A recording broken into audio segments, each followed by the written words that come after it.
નમસ્કાર. આજનો પ્રેરક પ્રસંગ. એક રાજ્યમાં એક ઘોડો ખૂબ કામ કરીને થાકી ગયો. થાકીને પોતાના તબેલામાં આવી ધીરેથી બોલ્યો, આજે ખૂબ થાકી ગયો છું, કાલે થોડુંક ઓછું કામ કરીશ. ત્યાં નજીકમાં જ એક બિલાડીએ આ વાત સાંભળી. બિલાડી વિચારવા લાગી. એણે જઈને ગાયને વાત કરી કે ઘોડો હવે અહીંયા કામ નહીં કરે, એ રાજા ખૂબ કડક છે. ગાયે વાત સાંભળી.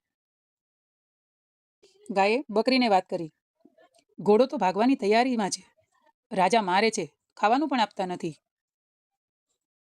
વાત સાંભળી બકરી વિચાર કરવા લાગી. રાત્રે એક સસલાને મળી, ઘણી બધી વાતો કરી. સાથે કીધું, ઘોડો બધા જ પ્રાણીને લઈ વિદ્રોહ કરવાનો છે, બીજા રાજ્યમાં ભાગી જશે. સસલાએ વાત સાંભળી વિચાર કરવા લાગ્યો. રાત્રે સસલું એક પહેરેદારને સિપાહીને મળ્યું. વાતો કરી અને એણે કીધું, ઘોડો વિદ્રોહ કરશે, બીજા રાજ્યોએ પસંદ કરી લીધું છે. સિપાહી તો ચિંતામાં પડી ગયો.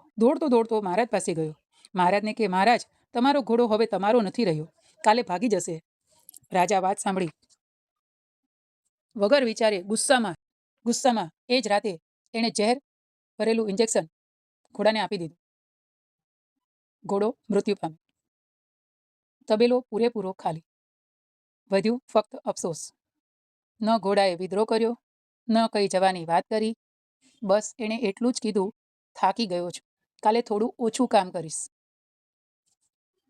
આપણા મનની વાત દરેકને કહેવાની ન હોય. જેને તેને વાત કહેવાથી બચો.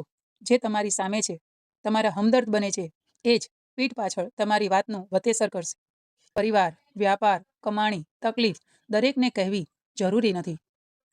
ક્યારેક ચૂપ રહેવું એ જ સમજદારી છે. અસ્તુ.